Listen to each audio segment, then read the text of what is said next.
Ok.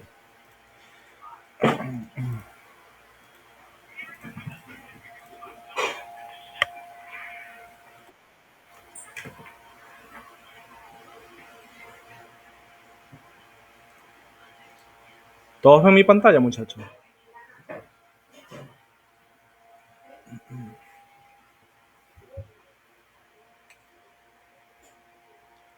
Hello.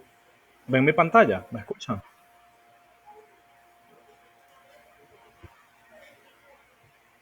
Perfecto. Perfecto, perfecto, perfecto.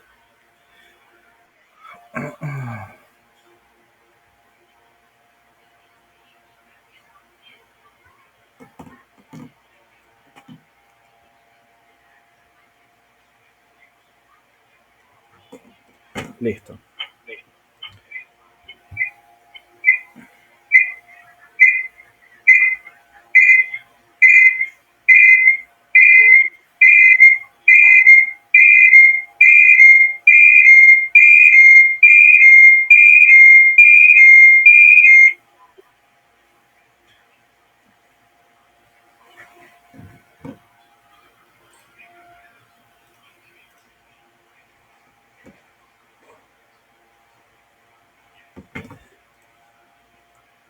Vale, vamos a comenzar entonces, muchachos. Bueno, listo. Esta es la primera clase. Van a ser varias clases porque el contenido de segundo lapso es bastante largo.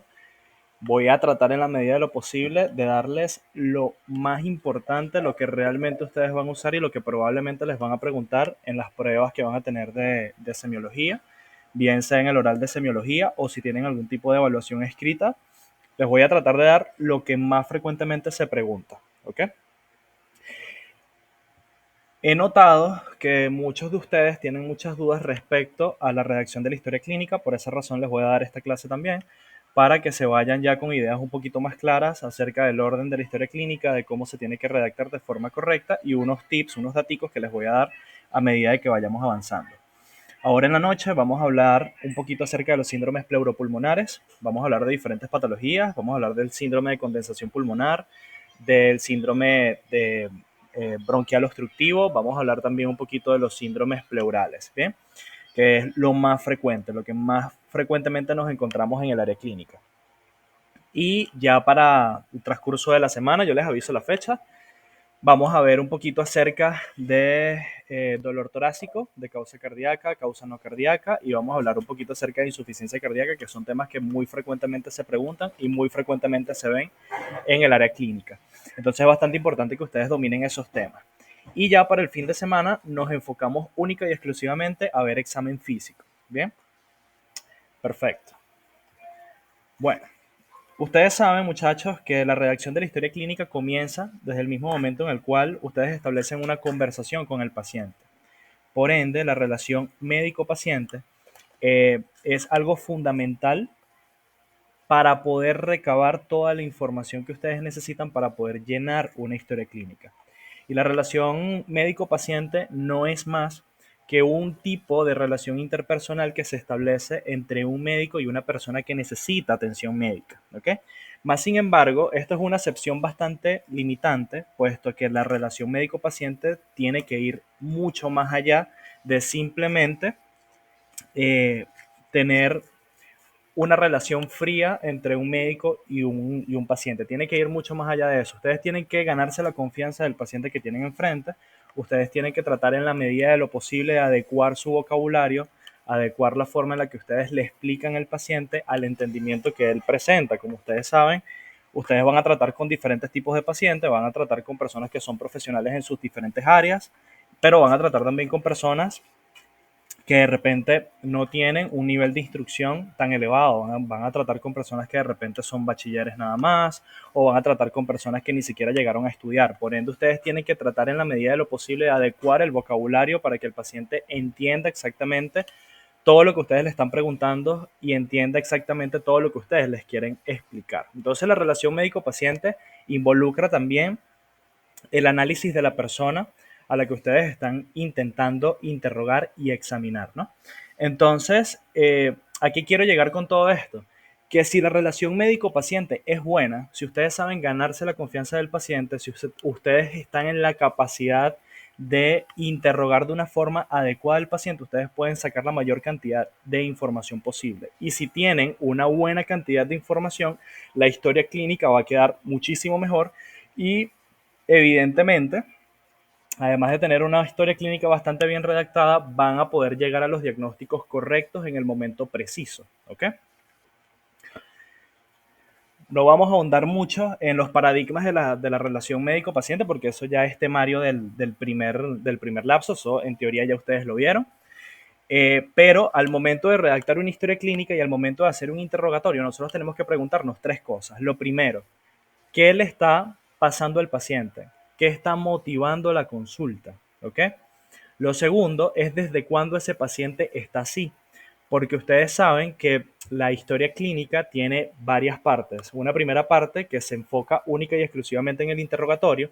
Hay un ítem que se denomina enfermedad actual y ustedes tienen entonces que hacer un desarrollo del motivo de consulta, de lo que motivó al paciente a la consulta, y tiene que hacer un registro cronológico de cómo fueron apareciendo todos y cada uno de los síntomas que están configurando el cuadro actual. ¿Ok?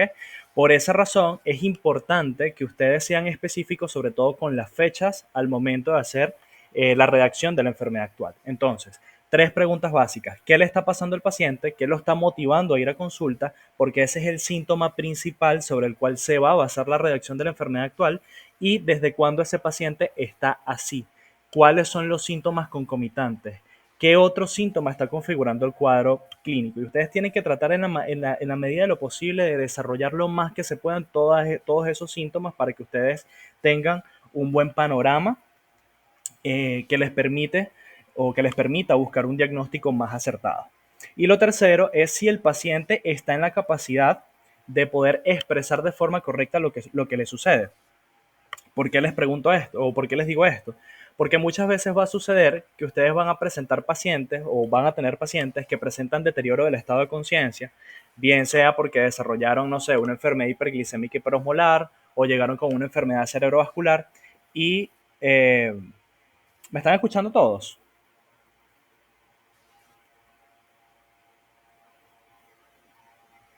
¿Sí? Ok. Ah, porque me dijeron que no se escucha. Me lo dijeron por WhatsApp. Vale, vale, vale, listo. Échenle la culpa a Rosángela. Bueno, entonces ustedes tienen que estar plenamente seguros de que el paciente que ustedes están interrogando está en las capacidades para poder conversar con ustedes y poder aportarles información de forma correcta o de forma coherente. Va a suceder que de repente van a tener pacientes que padecen de enfermedad cerebrovascular, padecen de enfermedad hiperglicémica hiperosmolar y van a llegar al centro de salud con alteración del estado de conciencia. Entonces, ¿cómo ustedes interrogan a un paciente que está inconsciente? ¿Ok? En esos casos, ustedes tienen que buscar interrogar al familiar o en su defecto al acompañante. Casi siempre hay un acompañante al lado. Puede ser un vecino, puede ser un primo, un tío, un abuelo, un hermano, una persona que se encontró a ese paciente en la calle cuando de repente él perdió la conciencia. Sea quien sea a quien ustedes tengan de frente, ustedes pueden interrogarlo. Eso se le llama interrogatorio indirecto. Cuando ustedes hablan de forma directa con el paciente, es un interrogatorio directo. Y cuando ustedes están hablando de forma directa con el familiar, es un interrogatorio indirecto. Les va a suceder, a mí me pasó en la cátedra de semiología cuando fui a presentar mi primer o segundo oral, no recuerdo. Tuvo un paciente que había presentado una enfermedad cerebrovascular, llegó al centro asistencial por un vecino que lo encontró tirado en el piso y el paciente llegó completamente inconsciente. Pero la persona que lo llevó al centro asistencial no conocía del todo al familiar, o sea, no tenía información respecto al paciente. ¿Ok? Entonces ustedes allí se van a encontrar en una situación un poquito incómoda siendo estudiantes de tercer año en el nivel en el que están, porque se les va a hacer muy difícil hacer una redacción de historia clínica cuando el 70% de la historia clínica depende del interrogatorio, porque ustedes no tienen cómo sacar la información al familiar ni al paciente. En esos casos, siempre los diagnósticos se basan en el examen físico. En esos casos, priman más el examen físico sobre cualquier otra cosa. Y los estudios de laboratorio, evidentemente. Pero como están en semiología, ustedes tienen que enfocarse por los momentos en manifestaciones clínicas, síntomas y signos.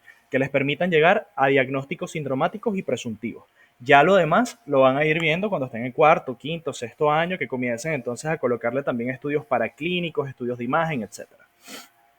Pero esas son las tres preguntas básicas. Ahora, vamos a hablar un poquito acerca de las partes de la historia clínica y de más o menos cómo van organizados, ¿no? En líneas generales, la mayor parte de las historias clínicas se organizan de esta forma. Tenemos una primera parte que corresponde a la anamnesis. Anamnesis significa interrogatorio. Una segunda parte que significa interrogatorio por aparatos y sistemas. Y una tercera parte que tiene que ver con el examen físico propiamente dicho. ¿Ok? Ya para el nivel en el que ustedes están, ustedes ya deberían tener una historia clínica completa que incluya examen físico. ¿Ok?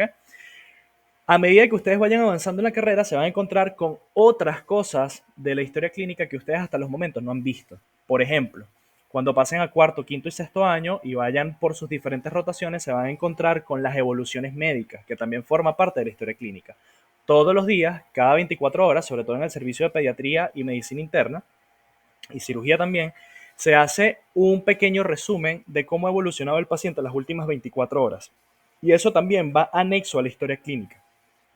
Además, en la historia clínica también tienen que ir los reportes de los laboratorios que se van recibiendo del paciente, las conclusiones de los estudios de imagen, todo eso va dentro de la historia clínica. Más sin embargo, como estamos enfocados en trabajar en la parte semiológica, enfocados en trabajar en manifestaciones clínicas, síntomas y signos, nos vamos a quedar con estas tres partes por los momentos, ¿no?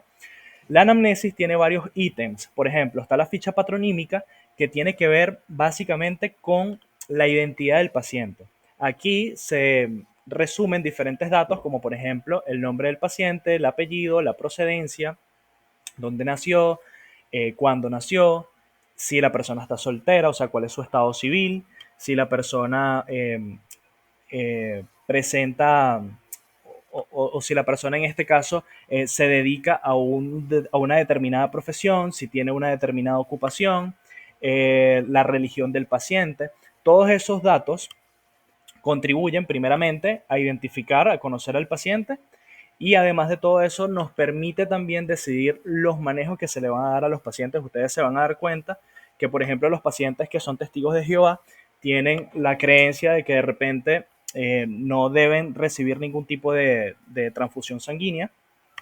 Por ende, ese tipo de datos tienen que ser especificados en la ficha patronímica, ¿no? Que la persona pertenece a la religión de los testigos de Jehová. Y de esa forma, entonces, nosotros podemos armar un plan de acción al momento de tratar al paciente, en dado caso que el paciente se complique con algo. Entonces, la ficha patronímica es sumamente importante. Otro dato que es sumamente importante también es la procedencia del paciente, de dónde viene el paciente. No es lo mismo un paciente que tiene fiebre, malestar general, anemia e ictericia, náuseas y vómitos, que viene de Maracay a una persona que viene de Bolívar o que viene de Amazonas, ¿ok? O sea, las presunciones diagnósticas cambian en función a la procedencia del paciente. Entonces, por esa razón, la ficha patronímica tiene que ser muy explícita respecto a todos esos datos de identidad. Luego tenemos el motivo de consulta. El motivo de consulta es una pequeña descripción del por qué el paciente está allí. ¿Ok? Es un pequeño párrafo que va encerrado entre comillas. Y aquí se utiliza lenguaje coloquial. Si el paciente a ustedes les dice, me duele el dedo gordo del pie, ustedes van a colocar, me duele el dedo gordo del pie, encerrado entre comillas. No se utiliza lenguaje técnico y es un párrafo corto. ¿Sí? Simplemente lo que motivó al paciente a la consulta. Y luego tenemos la enfermedad actual, que sí ya es un relato un poco más técnico, específico y cronológico, en donde nosotros vamos a detallar todos y cada uno de los síntomas que fueron apareciendo a medida de que se fue desarrollando la enfermedad hasta el momento en el cual es traído a consulta. ¿Ok? Entonces, por esa razón, ustedes tienen que estar muy pendientes de cuál fue el primer síntoma y cuáles son los síntomas concomitantes y cómo fueron apareciendo al cabo de los días. Puede suceder que de repente ustedes tengan una enfermedad que comienza, por decirles, el 1 de enero del año 2025 y el 2 de enero se le anexan nuevos síntomas, el 3 de enero también, el 4 de enero también, hasta que ustedes lo reciben el 5 de enero, por ejemplo. Entonces, todo eso tiene que ir en orden, ¿ok? Es un relato cronológico. Vamos a ir describiendo los síntomas a medida que van apareciendo. Eso es la enfermedad actual. Sin embargo, la enfermedad actual tiene otras cositas que se las voy a ir mencionando más adelante. Luego están los diagnósticos. Muchachos, y aquí sí se los dejo en dependencia cómo los evalúe su profesor. Particularmente yo estudié semiología en el Hospital José María Benítez de la Victoria y allá trabajamos con dos tipos de diagnósticos. Trabajamos con diagnósticos sindromáticos y trabajamos con diagnósticos presuntivos. Sé que en el Hospital Central de Maracay no todos los profesores trabajan con diagnósticos presuntivos, sino solamente con sindromáticos. Entonces, bueno, adecúense a cómo se los pida su profesor. Para el que no sepa cuál es la diferencia, un diagnóstico sindromático es técnicamente un diagnóstico macro, es un diagnóstico grande, es un diagnóstico en donde tenemos una serie de síntomas y signos que configuran o que se presentan en varias patologías, ¿ok? Y un diagnóstico presuntivo es un diagnóstico un poco más específico, es un diagnóstico más preciso, ¿sí? Por ejemplo, una infección del tracto respiratorio bajo es un diagnóstico sindromático, ¿ok? Y un diagnóstico presuntivo pudiese ser una neumonía adquirida en la comunidad. Entonces, fíjense cómo tenemos infección respiratoria baja como un diagnóstico macro, un diagnóstico grandote, que puede involucrar varias patologías. Puede involucrar neumonía adquirida en la comunidad, pero también puede ser una neumonía nosocomial, pero también puede ser una tuberculosis, pero también puede ser una bronquitis aguda. Entonces, son síntomas y signos compartidos en varias patologías, ¿ok? Que yo las puedo englobar en un diagnóstico grandote, que es el de infección respiratoria baja. Pero el diagnóstico presuntivo es un diagnóstico más preciso, ¿bien? O sea, para ustedes llegar a un diagnóstico presuntivo, ustedes tienen que tener ciertos elementos diferenciadores que les permiten distinguir una tuberculosis de una neumonía o de una neumonía y una bronquitis, ¿ok? Básicamente eso. Luego tenemos los antecedentes. Los antecedentes tienen a su vez varios ítems o varios subítems, ¿no? Por ejemplo, tenemos los antecedentes familiares, psicobiológicos, inmunizaciones, epidemiológicos, alérgicos, ginecológicos, patológicos, quirúrgicos, ¿ok? Los antecedentes familiares son importantes porque ustedes saben que existen algunas enfermedades que tienen un componente heredofamiliar. O sea, si mamá y papá tuvieron esa patología, probablemente el paciente que estamos examinando también. ¿Qué preguntamos en los antecedentes familiares por lo regular? Si mamá y papá están con vida, ¿qué patologías desarrollaron durante la... O sea, qué patologías desarrolló mamá y papá? ¿Qué patologías desarrollaron los abuelos y abuelas maternos o paternos?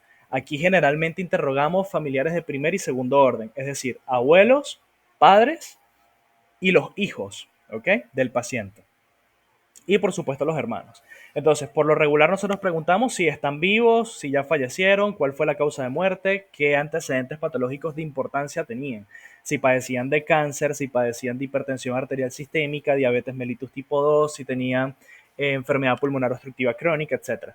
Todas esas cosas que sean importantes las colocamos acá. Luego tenemos entonces los hábitos psicobiológicos, que son costumbres del paciente. Aquí, por ejemplo, mencionamos muchas cosas como los hábitos recreativos del paciente, que hace el paciente para distraerse, si tiene algún tipo de actividad lúdica, si el paciente, además de todo eso, mantiene una dieta específica, qué tipo de alimentación tiene, cuántas veces al día come, qué tipo de alimentos consume, si el paciente... Eh, cuántas veces va el paciente al baño a orinar, cuántas veces a la semana o cuál es su hábito intestinal, eso se le llama así, o catarsis intestinal, cada cuántas veces va el paciente a defecar. Eh, También tomamos en consideración los hábitos tabáquicos del paciente, si el paciente fuma o no fuma, cuántos cigarrillos al día fuma, cuántos años tiene ese paciente fumando, porque con esa información nosotros podemos sacar un índice que se llama índice paquete año o índice IPA, que es un predictor de riesgo de patologías coronarias y de patologías respiratorias en pacientes fumadores.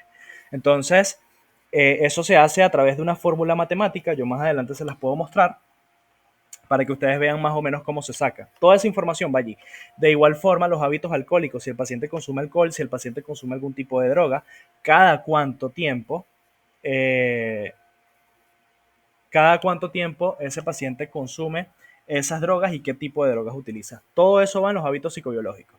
Luego van las inmunizaciones, es decir, si el paciente tiene todas sus vacunas, ¿ok? Todo eso va allí en las inmunizaciones. Luego vienen los antecedentes epidemiológicos que tienen que ver básicamente con el hogar del paciente.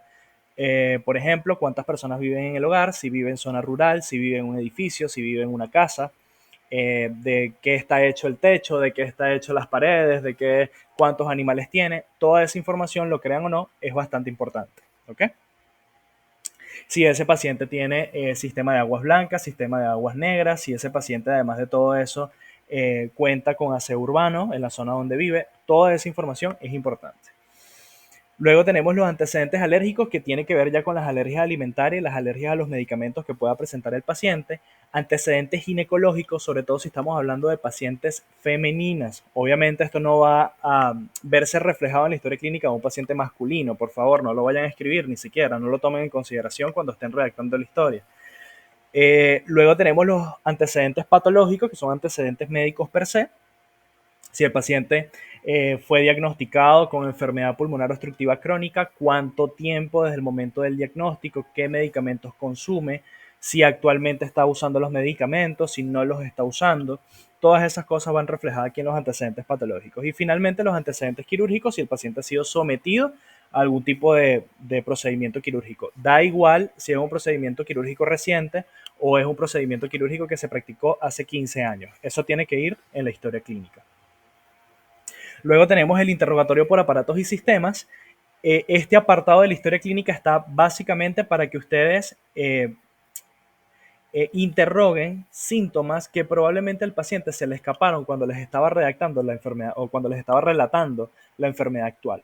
Muchas veces sucede que de repente el paciente focaliza el interrogatorio en 2 o 3 síntomas, pero olvida mencionarte 2 síntomas más o 3 síntomas más. Entonces, por esa razón, en este apartado de interrogatorio por aparatos y sistemas, ustedes van a preguntar síntomas actuales que formen parte de la patología y que probablemente el paciente se le haya olvidado comentarlo. Y finalmente, el examen físico. Bien. Entonces, bueno, fíjense, aquí están todos los elementos de la ficha patronímica. Lo que está marcado en negro tiene muchísima importancia para el momento de decidir terapéutica o en su defecto para llegar a diagnósticos, como por ejemplo el género o el sexo, que es el término más apropiado, la residencia del paciente, o sea, de dónde viene, y por supuesto la ocupación y la religión. ¿Por qué la ocupación? Porque existen algunas enfermedades que son ocupacionales. Es decir, existen algunas enfermedades en donde estaban expuestos a ciertos contaminantes ambientales durante los horarios de trabajo y eso predispone al paciente al desarrollo de cierto tipo de patologías.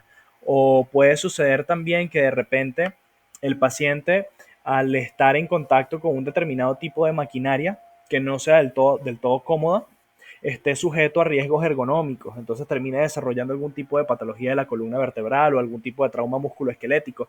Todo eso es importante.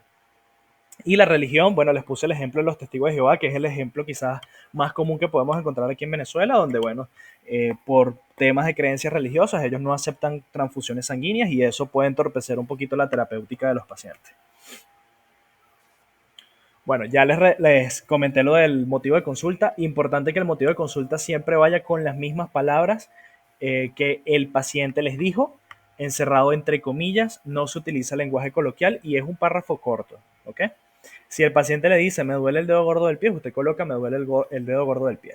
Si el paciente le dice, me duele el pecho cuando respiro, usted pone, me duele el pecho cuando respiro.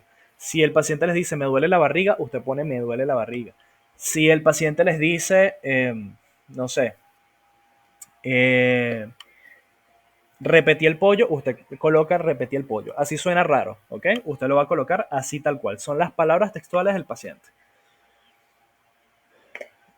Ok.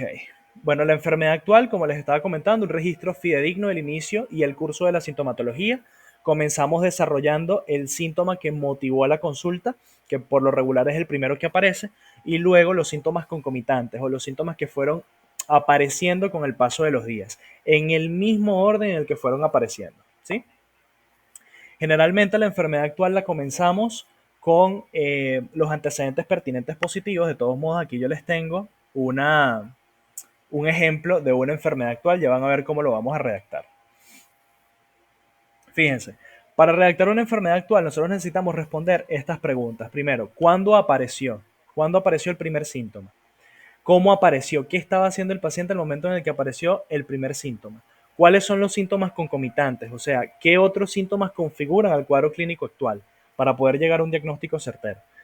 Y finalmente los atenuantes y agravantes, es decir, si esos síntomas que está describiendo el paciente atenúan o se agravan con determinado tipo de acciones. Por ejemplo, puede suceder que de repente el paciente les describa que tiene dolor de cabeza, que tiene una cefalea, pero que el paciente usa antiinflamatorios no esteroideos tipo ibuprofeno, diclofenac y con eso se calma el dolor. Entonces eso es un atenuante. O puede suceder que de repente el paciente tenga dolor torácico y el paciente les diga que cada vez que el paciente respira profundamente o cada vez que el paciente tose le duele más. Entonces eso es un agravante. Y eso tiene que estar colocado en la enfermedad actual. Bueno, los antecedentes ya se los mencioné. Ya les hablé un poquito acerca del interrogatorio por aparatos y sistemas. Fíjense que del lado izquierdo de los formatos de historia clínica casi siempre existe un recuadro. Y ese recuadro tiene una leyenda con unos números, que si el 1, 1.1, 2.1, 2.3, 3.1, 3.4, ¿ok?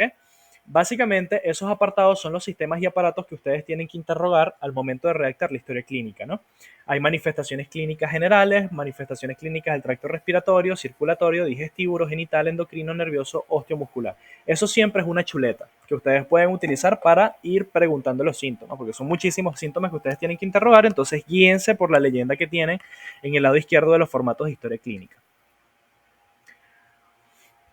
Ok, miren, esto es un ejemplo de enfermedad actual, ¿vale? Fíjense que el motivo de consulta es me duele la barriga. Evidentemente esto no es lenguaje técnico, es un lenguaje coloquial. Así es como la gente, la mayor parte de las veces, les va a decir o les va a manifestar los síntomas. Casi nadie les va a decir, mira, me duele a nivel de la región epigástrica. Si así se lo dicen, usted lo colocan así, pero no es lo común. Lo común es que la gente te diga, mira, me duele la barriga.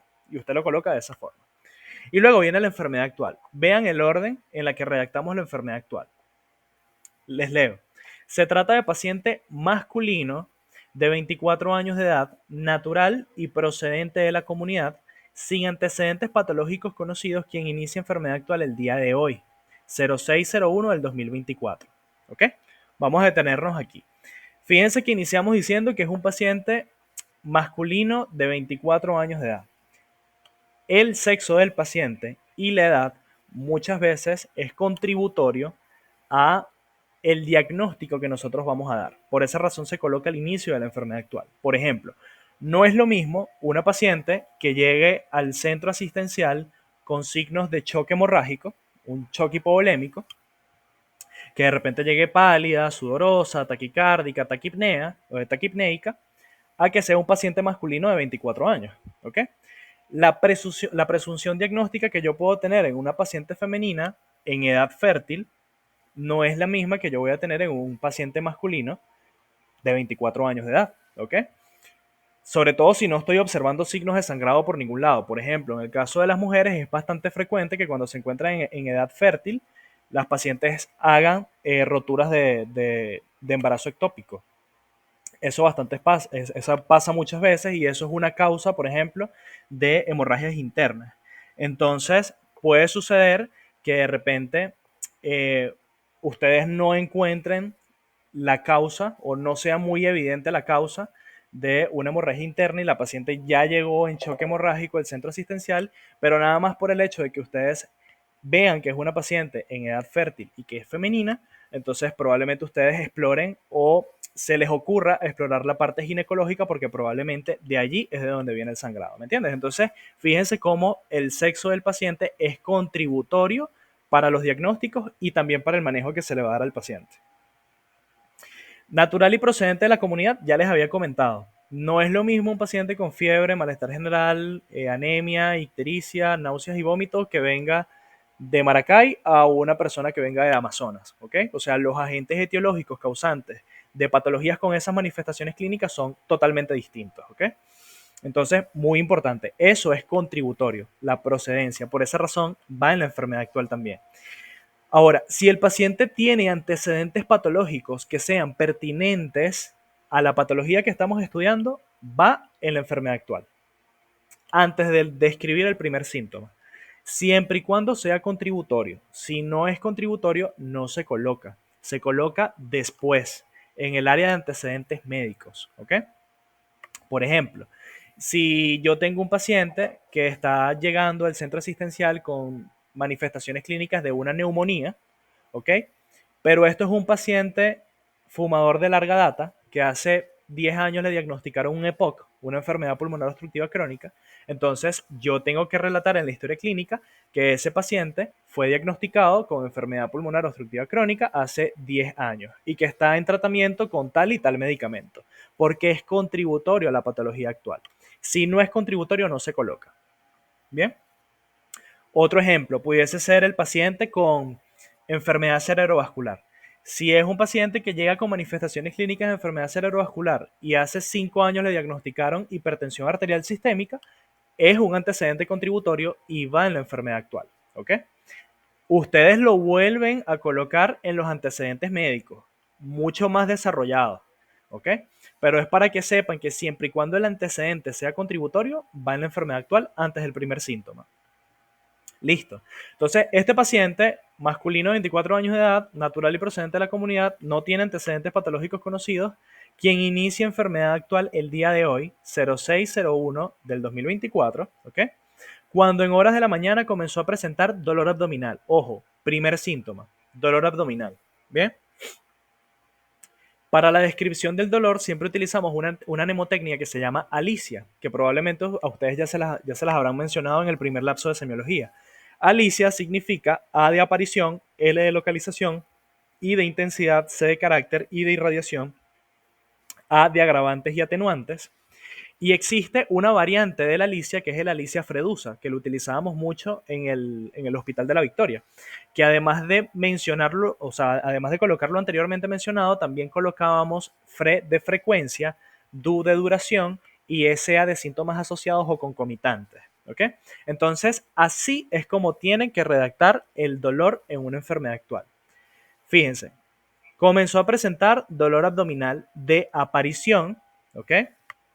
Repentina, localizado en región epigástrica, y al cabo de 2 horas el dolor se localiza en fosa ilíaca derecha, de moderada intensidad. Utilizamos la escala EVA o escala de valoración análoga del dolor o escala visual análoga del dolor, 6 de 10 de carácter urente, no irradiado, sin agravantes ni atenuantes. No sé si ustedes conocen esta escala, probablemente sí. Los que no la conozcan, búsquenla, porque es la forma que nosotros utilizamos para poder cuantificar o para poder dar una valoración de la intensidad más precisa del dolor. ¿Ok?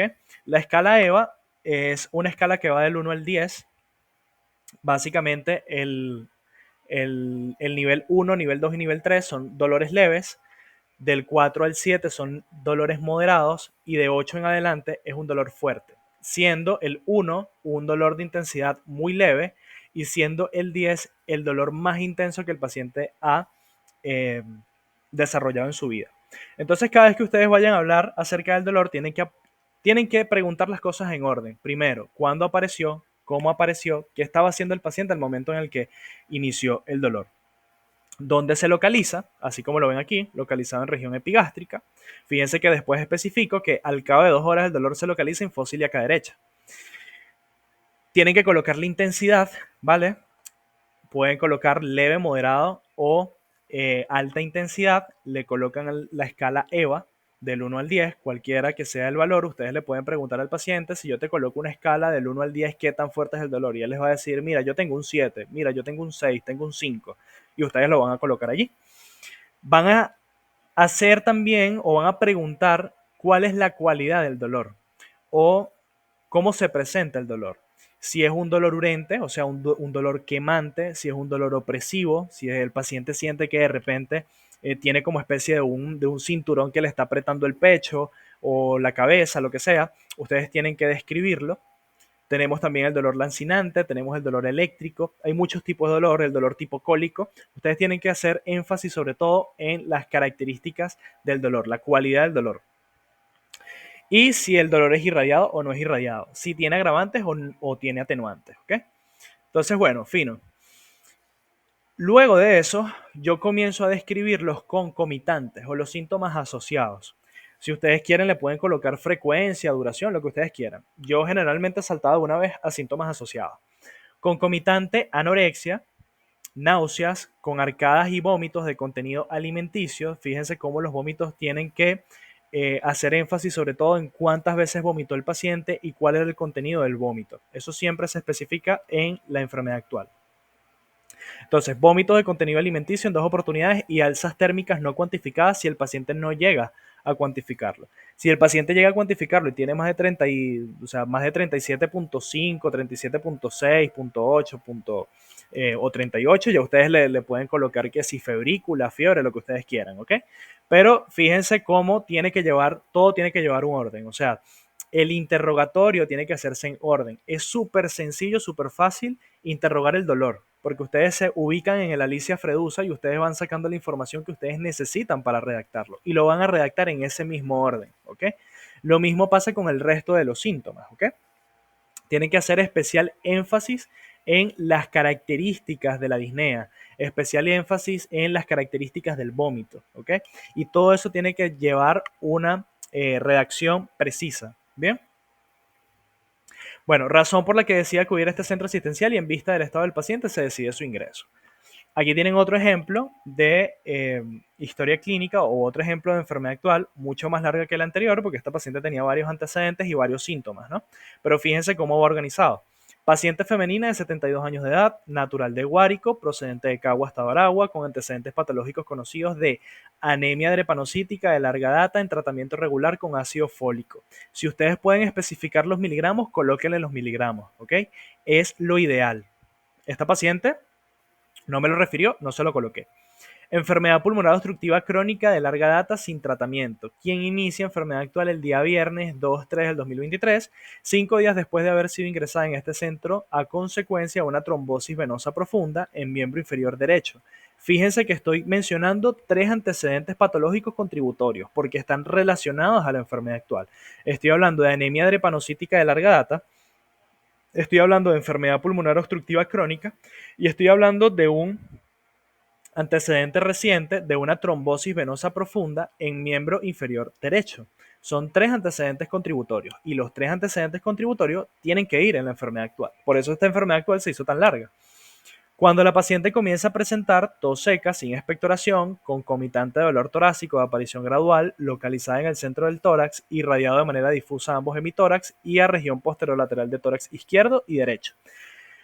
De carácter opresivo de moderada intensidad con un EVA 7 de 10 que agrava durante la inspiración profunda y la tos concomitante de disnea no relacionada de esfuerzos y astenia para el día 03/03/2023. Fíjense que el cuadro inició un 2/03/2023. Ahora estoy hablando del día siguiente porque aparecieron otros síntomas ese día. Al cuadro clínico se le asocia malestar general, escalofríos, que progresa fiebre, intermitente predominio vespertino, cuantificada en 39-40 grados centígrados, que cede parcialmente con el uso de antipiréticos y medios físicos. Alteración del estado de conciencia, motivo por el cual los familiares deciden trasladar a la paciente a facultativo de la localidad, quien indica iniciar antibiótico terapia con levofloxacina de 750 miligramos. Eso iba allí también, el cual es cumplido durante 48 horas y en vista de la persistencia de los síntomas deciden recurrir a nuestro centro asistencial donde se evalúa y debido al estado general de la paciente se decide su ingreso. ¿Okay? Una enfermedad actual súper larga porque es una paciente que tenía muchos antecedentes y además de todo eso tenía muchas manifestaciones clínicas al mismo tiempo. ¿Okay? Fíjense que estoy mencionando 3 antecedentes patológicos porque los 3 están relacionados al proceso actual que está viviendo el paciente. ¿Okay? Esta paciente tenía una neumonía, lo que anteriormente se llamaba como neumonía nosocomial, ¿okay? O neumonía asociada a cuidado en salud o a cuidados médicos. ¿Okay? Fue una paciente que había ingresado al centro asistencial por una trombosis venosa profunda, estuvo hospitalizada un tiempo y a consecuencia de la hospitalización la paciente se infectó dentro del centro asistencial. Entonces eso se consideraba una neumonía nosocomial. Entonces, esta paciente, ustedes lo van a ver en el síndrome de condensación pulmonar y cuando vayamos a hablar de síndromes bronquiales obstructivos, los pacientes que hacen enfermedad pulmonar obstructiva crónica son mucho más propensos al desarrollo de infecciones respiratorias en comparación a las personas completamente sanas. Entonces, es un antecedente contributorio. La anemia drepanocítica también es un antecedente contributorio, pese a que ustedes piensen que no, porque la anemia drepanocítica es una patología que inmunosuprime a los pacientes. Entonces tiene más probabilidad de desarrollar infecciones de tracto respiratorio por esos dos antecedentes. Por esa razón, el antecedente siempre va, siempre y cuando sea contributorio. Bueno, estos ya son los antecedentes. Hay muchas formas de redactar los antecedentes. Hay quien utiliza la leyenda, que si el 1.1, 2.1, 3.3, no sé qué. Yo eso no lo uso, me parece horrible hacerlo de esa forma. Yo tengo mi método, ¿ok? Que es básicamente hacer todo en cuadros. Yo les voy a facilitar esta historia clínica para que ustedes vean cómo organizo, o sea, cómo organizo la información. A mí me gusta más redactar los antecedentes en forma de desarrollo, sin utilizar leyendas. Por ejemplo, si voy a redactar antecedentes familiares, le coloco una vez, madre murió a consecuencia de una neumonía adquirida en la comunidad. Luego paso con el papá. Padre fallecido hace más de 30 años a consecuencia de un accidente automovilístico. Hermanos, 6 hermanos, 2 fallecidos, 4 vivos aparentemente sanos. Hijo, una hija sufre de diabetes mellitus tipo 2, diagnosticado hace 10 años. Controlado. Listo. En desarrollo, sin necesidad de colocar leyendas. 1.1, 1.2, 1.3. Eso particularmente a mí no me gusta. Bien. Vale. Por allí alguien levantó la mano. Ajá, cuéntame. ¿Qué duda hay por allí?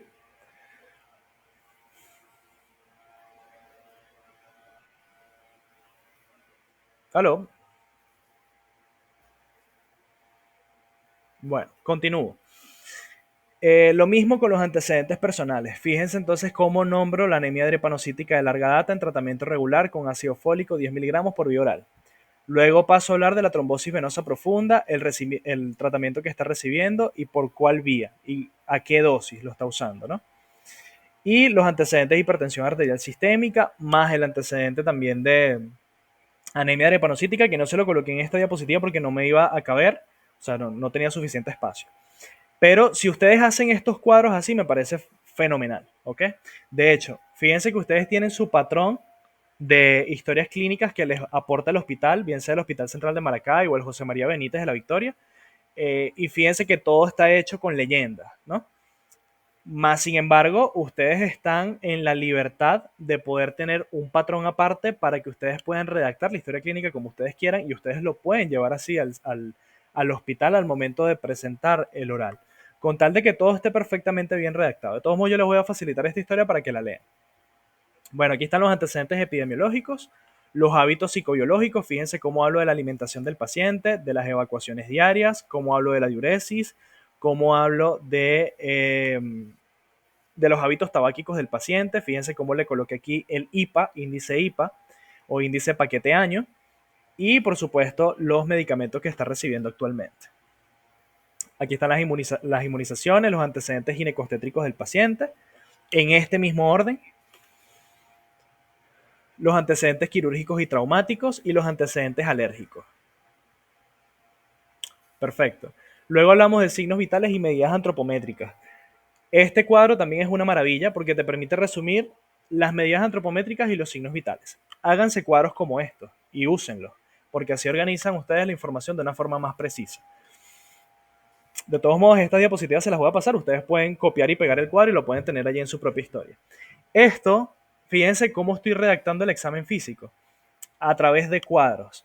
Y un cuadro va debajo del otro, especificando que, bueno, en la piel encontré esto, esto y esto y esto y esto. En la cabeza encontré esto y esto. En los ojos encontré esto y esto y esto. Nariz, oído y así sucesivamente hasta que lleguen a extremidades. Fíjense la parte cardiopulmonar, toda la parte respiratoria y toda la parte que tiene que ver con el corazón, la parte cardíaca. Bueno, ya pasando todo esto, vamos a hablar acerca de los diagnósticos. Fíjense cómo organicé los diagnósticos aquí, ¿ok? Tengo por un lado diagnósticos sindromáticos y abajo diagnósticos presuntivos. Hay quien coloca el diagnóstico sindromático arriba y abajo coloca 1.1 el diagnóstico presuntivo. Eso también es válido. Es válido de una forma o de la otra. Particularmente a mí me parece mucho más organizado, más presentable y más bonito para un oral hacerlo de esta forma.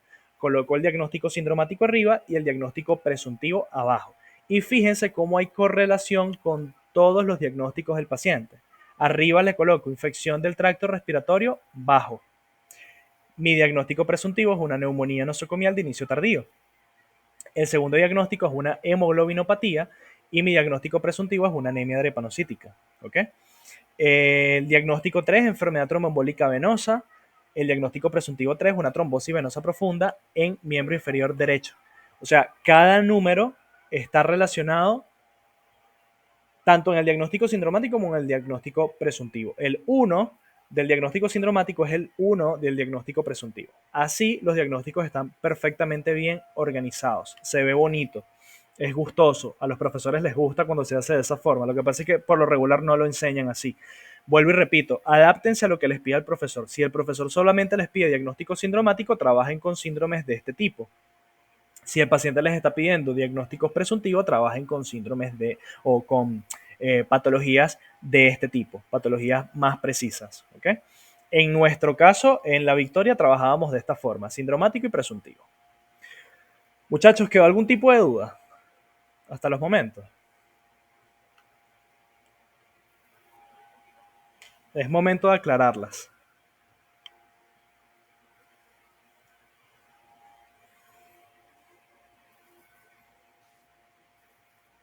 Pueden prender el micrófono, lo que ustedes quieran.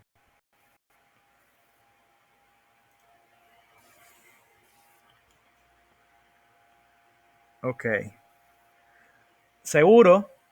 ¿Seguro todos seguros con todo lo que se dio ahorita?